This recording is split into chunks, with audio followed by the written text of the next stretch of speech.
hope someone else gets called a dumbass. Okay, so how am I introducing you? Matt to Nicola? Yeah. Matt D. Nicola. D. Nicola. Matt D. However you Nicola. want. Okay. So yeah, this will be informal. This will be very chill. You should see my podcast. What's your podcast? It's called The Salt Box. The Salt Box. Yeah. About what? Anything goes on there. Anything? No, I mean, I had this theory for a while about podcasting because I got this field recorder, which I was telling you about, and for a few, like a brief period of time, I was recording, essentially like not the entire day, but I was recording like for long lengths of time. Like me around my apartment, me walking somewhere, me talking with my family or my friends. And it was interesting to think about at what point does it become the podcast, you know? Because life is always happening. It is. But the podcast is like, I guess when you hit record. But when you're recording all the time, that's not a podcast. Like 24/7 audio recording and just posted, that's not a podcast.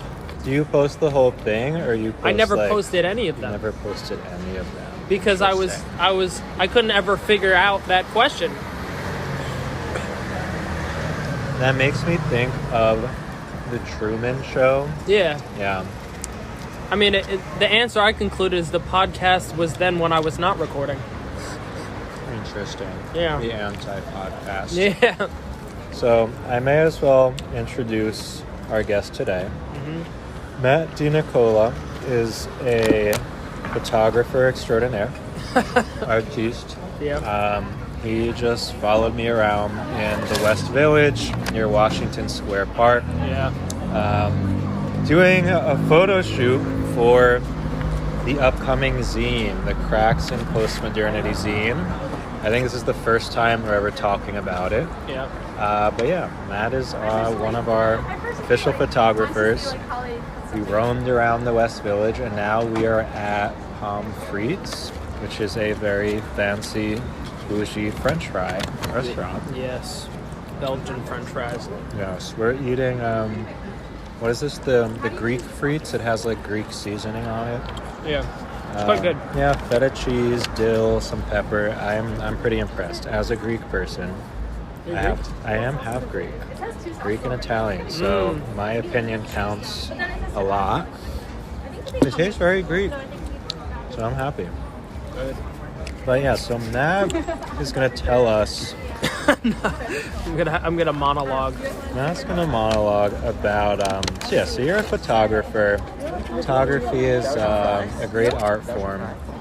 Tell us first, how did you get into it? Like, what inspired, what sparked the interest in photography? I came from a family involved with music. My brother was he picked up playing the saxophone in like the 4th grade. And that was inspired by my dad, who played jazz. I played a bit of the drums, but around early bit of high school, Instagram just came out, and I started just taking photographs like everybody was. And at that point, it's like, you know, everybody was taking selfies. So like the girls were taking selfies, and the guy took a selfie. It was pretty cringe. Yeah. So it's like, oh, what is a guy to take pictures of? Things I was interested at the time, like anything that had the Polo logo on it, cool looking landscapes, and then it eventually became flowers. And I started experimenting with like how close you could get the iPhone to the flower for that like macro effect.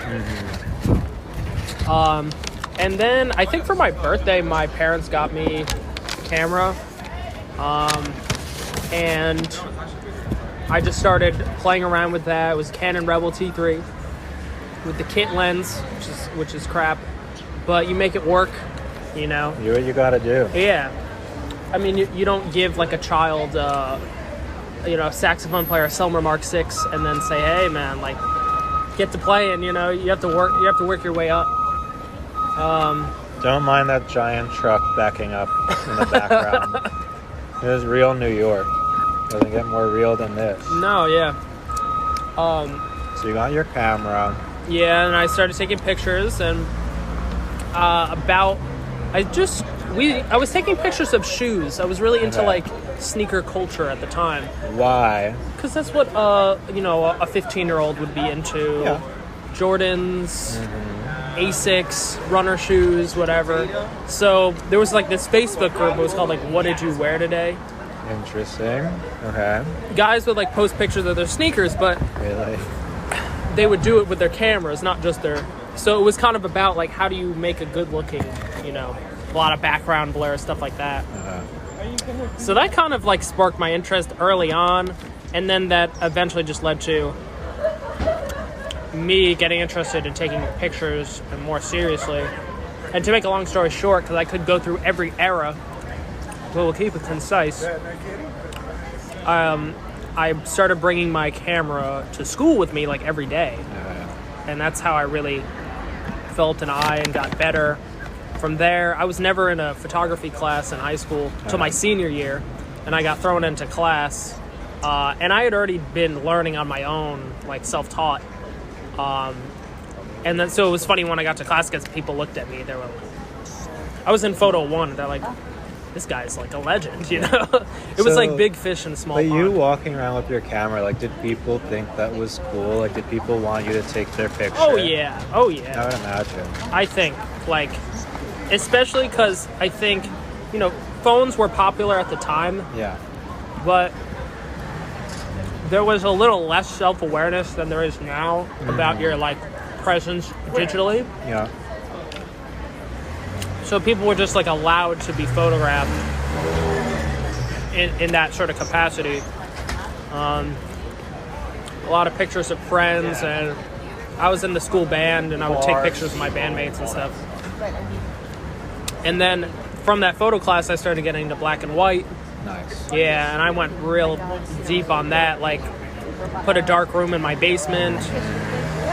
I had to construct the walls in there with garbage bags. Wow. Yeah, and it was not ventilated, so I was just like inhaling fumes. Okay.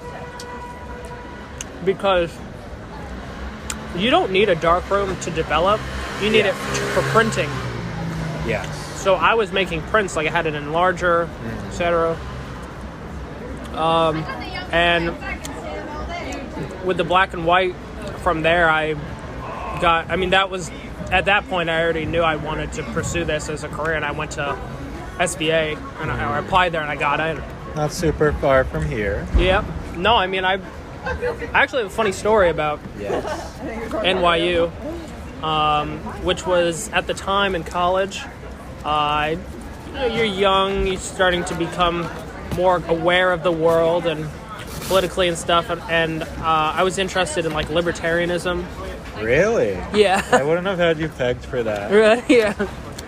Because like nobody's a libertarian anymore. No, not anymore. Yeah. At least it's not like cool to be, but no. So they didn't have a group. They didn't really have any political groups on my campus. So I found myself coming down to NYU and getting involved with the NYU College Libertarians. Libertarians at NYU? Yeah. They didn't crucify them? I mean, all 5 of us, really. Oh, okay. We would meet up and we'd discuss current events, whatever. I made some really good friends from that, because it's a pretty niche sort of interest. And that's kind of my knowings about NYU and just coming down this way. Nobody has that story, I imagine. Coming to NYU for the libertarians. Especially because I was at SVA, which is an art school, But there were no libertarians at SVA. No, there was 0. No, of course. Yeah. Everyone's in the DSA, probably. Did you vote Jorgensen? What was that, 2020? Yeah, I think I did. She seemed kind of cool. Yeah, I mean, after that, I kind of swore to myself I'm never going to vote again. That's fair. Which I'm I not don't... going to judge you for that. Yeah, I don't really know at this point, but I just remember putting in that vote. I just felt really gross about myself. Not just about... It wasn't about her. It was just, like, in general. I was like... Yeah. This doesn't feel right. Like, I mean... We're going to local politics, and then I just, like, put the names of people I'd never heard of in my life. I was like... Yeah. Why am I in the position to, like, choose, you know? I mean, at this point, I was not, like, working full-time and had no responsibilities. It's when you're out in the world and you have to, like, fend for yourself, you start to realize about the issues that sort of matter to you. The real issues. Yeah. But, yeah, I mean, since the time I've graduated... been a little rough because COVID and stuff, but the past year I came back to New York and found myself just photographing people in this sort of arty scene of like-minded individuals, and like that's been really exciting for me. Honestly, it's just kind of finding whatever that community is and that sort of interest and exploring that in images, because I mean there are I don't know, there are people photograph a lot of different things, but that's like one of my projects. But what is it that's so powerful about images as a medium to like communicate? Like, why are we so drawn to the visual? That's a great question. I think because you experience the world with your eyes. Yeah. And I think words sometimes are misleading and insufficient. Yeah. That's not to say that photographs are truthful. Sure. Because photographs are certainly misleading. Yeah. They paint a certain image. I mean, I have an interest in realism to a certain extent with photography, but at times I find myself doing work that I think is more out of the ordinary, or tries to be, you know, striving for like there's a new plane, like there's reality, and then there's something, the drama that's like above that. Yeah. So I mean, images, I think, because they just communicate so much at one time. Like, I mean, like the corny phrase, like, picture's worth 1,000 words, but which is true. I think it's because images can be read in different ways. Yeah. And also not linearly, like, you have to read left to right from the top to the bottom of the page. And it's like everything at once. And you can ponder it for a long time. You can move on immediately. I mean, there's a lot of potential there. So, that being said, what is going on in the world of photography right now? Now? Yes, like art photography, fashion photography. What's the wave there? Honestly, I don't know. Because it's such a broad medium and has so many different use cases. But that's besides the point, because you asked, like, in the world of art, you know. I don't know. I haven't gone to many shows, galleries recently. And the stuff that I have seen hasn't, like, nothing burned into my brain. So yeah, I don't know. I can't say much. Yeah. But then, so you mentioned about how, like, when you started getting into photography, Instagram was becoming a thing. How has Instagram, social media changed the game with photography? Yeah. It's a good question. I think because, to a degree, it's like everyone has access to, like, visual literacy. Yeah. But nobody's speaking the same language. Okay. In what or sense? At least there are many different languages of, like, the sort of language is broad, but, like, because there are different visual languages, like how you take a picture for a certain purpose, for social media, you know? It may involve a certain style, shot at a certain vantage point, using a particular setup, stuff like that. And that's been interesting to think about how there are all these different intersections, because I guess images have different goals, you know what I mean, of what they're trying to communicate. You know, an advertising image is trying to sell you on something. Whereas, like, some images, like in a police crime scene, are like documentation. Okay. So it's sort of dependent on, like, the context. But to bring it back for Instagram, I mean, because most of the images you see on Instagram are probably of people to a certain degree. Maybe it was more true like 10 years ago. It was like just about yourself as an image. You know, it's like transforming the physical body into like pure image, right? Yeah. Like, and that's what sort of makes them exciting, or even sometimes like erotic, is that you're like turning yourself into something not real. You know, it's like flatness about how you look or how people should be perceiving you or how you put your image out there into the world. Yeah. Stuff like that. Yeah, I mean, first, like, with the dawn of selfies, I'm very interested in what selfies say about, like, our sense of, I guess, identity, but also just... But they're not even relevant anymore. It's like, I'm trying to think what people are posting now. I mean, people... They post pictures of themselves, but it's not a selfie. It's not a selfie. It's posed. Somebody's taking it. Because I think the selfie died after, like, the Kim Kardashian, like, Rizzoli book of her selfies.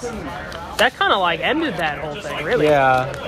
Because now it's, like, it's cringe. It's trashy. Yeah. But now, I mean, honestly, I feel like doing these posed pictures with some kind of, like, coy caption underneath, it's becoming cringe in its own way now. I don't know. I think, like, among some communities, some populations, like, it's still cool, especially, like, in a sexual sense. Like, if you want people to slide into your DMs, you're, you know, looking for someone, of course you want to post a thirst trap. But otherwise, in respectable company, it's like, oh, what are you doing? I don't know. But what effect do you think, like, for example, posting a thirst trap, like, what effect is that having on people's relationships and their, like, I don't know, their sense of self? Yeah, I mean, I think there's just, like, an underlying motive, probably. I mean, this is a bit of a deviation from just strict talk about photography, but, like, certainly people, like, want to gain something to a certain degree when they post themselves in a certain way. But yeah, it could be misleading when people are like, I'm just posting, like, half naked for no particular reason. You know? They're like, oh, it's just me being me. It's like, no, bitch. Like, you want people to look at you in a certain way. And it's kind of sad just, like, watching people doing these Instagram photo shoots.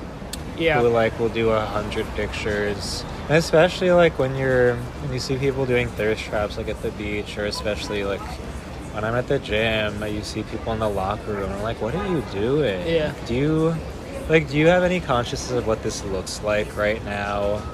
But also, like, why you're doing it? Like, if it's because you want sexual attention. Yeah, that's pretty much it. Okay, but it's like, no, because I want to post my games. Like, who gives a shit about your games? Yeah, I mean, that could lead in a whole other conversation. I know. It's becoming a world in itself. But anyway, it's difficult to get the fries in the bag without the cheese going everywhere. And the napkin. Or just fold it over. That's smart. Yeah, I approve of these French fries. I endorse Pommes Frites. Everyone should eat them. As Matt throws out the bag. We're not littering here. So I'm going to ask Matt about... Rapid fire questions. No, I'm just kidding. We're going to talk about New York. So, so we just walked around West Village a little bit. I was saying to Matt earlier that I haven't seen Manhattan this alive since before COVID. Yeah. And today is an off day because it's kind of cloudy and chilly. Yeah. But I mean, people are still out, yeah. I know. But even like last week when it was sunny, it was packed. Like everyone's out now. Yeah. What was your take walking around today? What are some things you observed in the West Village? I don't know, just like live music. I guess it was cool to see people interacting. I mean, that's definitely a part of New York, is just bumping into people and making conversation. Yeah. But at the same time, having people can just be in their own like little worlds, like we are right now. Exactly. I mean, just completely ignore everybody walking past, you know. Some people have been staring at us. You didn't see it because you're facing. Yeah, I'm face back. Yeah. Yeah, there was someone who was looking at the French fries. And was like, oh, cool, they only had French fries. And then there was a girl in a weird wheelchair who just passed by like 2 minutes ago. Yeah. Who said we were weird. Oh, nice. Yeah, I don't know. Yeah, I'm in my own little world here. I mean, look, we're down by NYU. Yeah. I mean, it's like all kinds of wildlife down here. Yeah, I mean, I used to hang out here fucking, I don't even know, 6 years ago. Not even heavily. I couldn't imagine going to NYU, but it just seems like it never ends. Like college school never ends. Like there's always like a new, you know? I mean, that's just kind of bizarre if you're in this area. It's just like constant influx of like new college students who come to New York, bright-eyed, bushy-tailed, and they're still, then they still don't get a reality check because you're in college. Yeah, the reality check for me was like getting a fucking full-time job. That's when everything changes. I know. The whole game changes. Yeah. Yeah, but we're part of the Manhattan 99% because we didn't go to Columbia or NYU. Those people, you know, those are a certain kind of people who think something about themselves. Yeah. I find, because when I was saying, when I got waitlisted from NYU, I cried, which is what you're supposed to do. And then when I started hanging out around here, I was like, oh wow, like I would never want to go here with these people. I mean, even if you don't get into the school, it's like you can hang around here and catch the vibe if you want, really. We don't want to insult any NYU listeners, not that any of them are listening. But it is a cool neighborhood. We're jealous of you. What are some of the places you would go out to around here? Around here? Probably nowhere. Nowhere. I don't go out a lot. And that's sort of that's my problem. Living in New York and not taking advantage of like the nightlife, you know what I mean? So then what do you do when you go around out and about? I feel like now, not to complain, but I just, where I'm at currently is, you know, I work 9 to 5. Yeah. I get home, I have to cook. I have a dog now. I have to take care of the dog. By the time that's all over, I'm fucking tired and I go to bed. Yeah, understandable. We're not mad at you. Yeah, and on the weekend, it's like everything's kind of, not to make it negative, but it was just like kind of a reality check. It's like the fun of moving to New York is the possibility of spontaneity and then I realized, wait, you have to, like we experienced a little bit today, it's like you have to plan around everybody's schedule. Yes, you do. Yeah, and yes, you do. It's hard to like make it work all the time. Yeah. So the things that I end up doing is like, I already had a plan in advance. I'm going to go to the movies, you know, we're going to go out to eat. I'm going to hang at the apartment with a friend type of thing. Yeah. Yeah. But you're in Brooklyn. Yeah, I'm in Brooklyn. So what are your thoughts on Brooklyn? What's the deal over there? The deal is that I have, I think, a limited perspective. Especially because in my own neighborhood, I don't even really feel that comfortable walking around. So I'm kind of in my like little bubble. Like I get inside and I'm just happy to be home. Especially because how much I don't know. I guess my justification is like, well, the rent's so much, I don't feel bad if I don't go out because I'm in town. This is what I'm paying for. Yeah. Brooklyn. But I mean, Brooklyn. Yeah. Whatever. I sound like, kind of. NYU girls. Yes. In the background. I feel like more west in Brooklyn is like, you know, where things kind of happen. I mean, look, they're all probably cool pockets of whatever, you know. I don't know. You know, you've been in Brooklyn longer than I have. Yeah, I mean, I remember back when it was cool to be like, oh yeah, I'm in the boroughs because Manhattan's basic. Yeah. And now everyone's in Brooklyn. Yeah. And I'm like, oh, you're in Brooklyn? I'm going to Manhattan. Like, ew, Manhattan. I'm like... Do you have that contrarian instinct? Or I like, do. Yeah. No, I'm a total contrarian. But I actually am... The last couple of weeks, now that Manhattan's alive again and it's starting to get warmer, I'm just like, oh wow, I love Manhattan. And Brooklyn, I just feel like people have become so pretentious. Like, I'm in Brooklyn, I'm in Williamsburg, I'm in Bushwick. Like you and everyone else. Me too. Well, and you know, and the rents are crazy anywhere now, so. Yeah, you're not going to save that much in Brooklyn. But so that's New York. It's always something going on here. I think like something I really like for this summer is about New York is the possibility of just walking around and getting lost. Yeah. You know, I feel like I haven't even had time to just kind of walk around.